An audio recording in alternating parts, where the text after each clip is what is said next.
Market ഇടിവിലും ഉയർന്ന ലാഭവിഹിതം നൽകുന്ന ലൂബ്രിക്കന്റ് നിർമ്മാണ കമ്പനിയായ കാസ്ട്രോൾ ഇന്ത്യ ലിമിറ്റഡിനെ കുറിച്ചാണ് ഇന്നത്തെ വീഡിയോ. വിശദാംശം നോക്കാം. Castrol India limited. Castrol India ഒരു ഓട്ടോമോട്ടീവ്, വ്യാവസായിക ലൂബ്രിക്കന്റ് നിർമ്മാണ കമ്പനിയാണ്.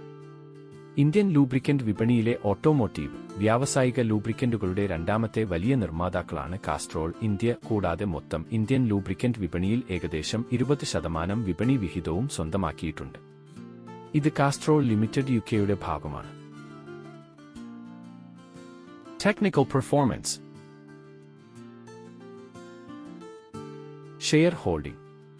Promoter 51%, FAI 9.52%, DAA 14.46%, public 25.02%. Important ratios. Net profit 927.23, earning per share 9.37, ROE 40.69. Stock പ്രകടനം. ലൂബ്രിക്കന്റ് വ്യവസായത്തിലെ ഒരു മുൻനിര കളിക്കാരനാണ് കാസ്ട്രോൾ ഇന്ത്യ. ശക്തമായ ബ്രാൻഡ് സാന്നിധ്യത്തിനും വിപുലമായ വിതരണ ശൃംഖലയ്ക്കും പേരുകേട്ടതാണ്. സ്ഥിരമായ ലാഭക്ഷമത ഉണ്ടായിരുന്നിട്ടും മിതമായ വിൽപ്പനയും പ്രവർത്തന ലാഭവർദ്ധനവും കാരണം ദീർഘകാല വളർച്ച പരിമിതമാണെന്ന് തോന്നുന്നു. കമ്പനിയുടെ 40.7% എന്ന ഇക്വിറ്റി റിട്ടേൺ ശ്രദ്ധേയമാണ്. എന്നാൽ അതിന്റെ പ്രൈസ് ടു ബുക്ക് അനുപാതം 9.4 എന്നത് വ്യവസായത്തിലെ മറ്റ് കമ്പനികളുമായി താരതമ്യപ്പെടുത്തുമ്പോൾ സ്റ്റോക്ക് പ്രീമിയത്തിൽ വ്യാപാരം നടത്തുന്നുവെന്ന് സൂചിപ്പിക്കുന്നു. കൂടാതെ BB PLCയുടെ സാധ്യതയുള്ള ആഗോള ലൂബ്രിക്കന്റ് ബിസിനസ് വിൽപ്പന കമ്പനിയുടെ ഭാവി ഉടമസ്ഥാവകാശ ഘടനയെക്കുറിച്ചുള്ള ആശങ്കകൾ ഉയർത്തുന്നു. സമീപ വർഷങ്ങളിൽ കാസ്ട്രോൾ ഇന്ത്യയുടെ ഓഹരികൾ സ്ഥിരതയുള്ളതും എന്നാൽ നേരിയതുമായ നേട്ടങ്ങൾ കൈവരിച്ചിട്ടുണ്ട്. കഴിഞ്ഞ 3 വർഷത്തിനിടയിൽ ഇത് സ്ഥിരമായി BSE 500 സൂചികയെ മറികടന്നു. എന്നിരുന്നാലും കഴിഞ്ഞ വർഷം ഓഹരി 1.47% വരുമാനം നൽകി. ഇത് പരിമിതമായ വളർച്ചാ വേഗതയെ സൂചിപ്പിക്കുന്നു. ശക്തമായ വിപണി സ്ഥാനവും സാമ്പത്തിക സ്ഥിരതയും കാരണം കമ്പനിയുടെ അടിസ്ഥാന കാര്യങ്ങൾ ഉറച്ചുനിൽക്കുന്നുണ്ടെങ്കിലും സാങ്കേതിക സൂചകങ്ങൾ നേരിയ ഇടിവ് സൂചിപ്പിക്കുന്നു. ഏറ്റവും വലിയ സംഭവവികാസങ്ങളിലൊന്നാണ് BB PLCയുടെ ആഗോള തന്ത്രപരമായ അവലോകന പ്രഖ്യാപനം. കാസ്ട്രോൾ ഇന്ത്യയിലെ 51% ഓഹരി ഉൾപ്പെടെ അവരുടെ ലൂബ്രിക്കന്റ് ബിസിനസ് വിൽക്കുന്നതിലേക്ക് നയിച്ചേക്കാം. ഈ നീക്കം സ്വകാര്യ ഇക്വിറ്റി കളിക്കാരും ഇന്ത്യൻ എതിരാളികളും ഉൾപ്പെടെയുള്ള സാധ്യതയുള്ള വാങ്ങുന്നവരെക്കുറിച്ചുള്ള അഭ്യൂഹങ്ങൾ ഉയർത്തിയിട്ടുണ്ട്. ഇത് കമ്പനിയുടെ ഭാവി ദിശയെ ബാധിച്ചേക്കാം. ക്വാർട്ടർ 3 ഫലങ്ങൾ. കാസ്ട്രോൾ ഇന്ത്യ ക്വാർട്ടർ 3ൽ ശക്തമായ പ്രകടനം കാഴ്ചവച്ചു. 27.76% പ്രവർത്തന ലാഭ മാർജിനും 375.86 കോടിയുടെ റെക്കോർഡ് PBDIDയും റിപ്പോർട്ട് ചെയ്തു.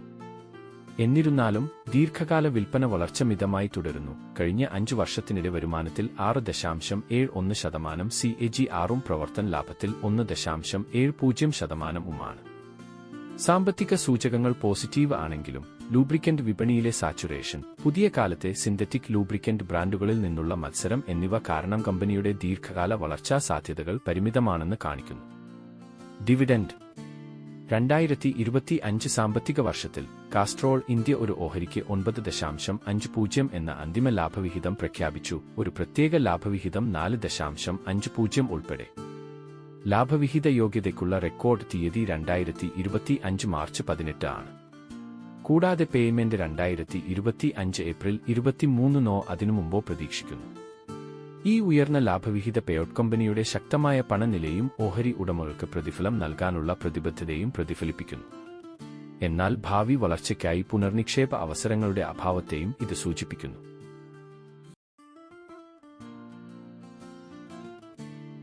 മൂവിംഗ് ആവറേജ് ചാർട്ട് നോക്കാം. 50, 100, 200.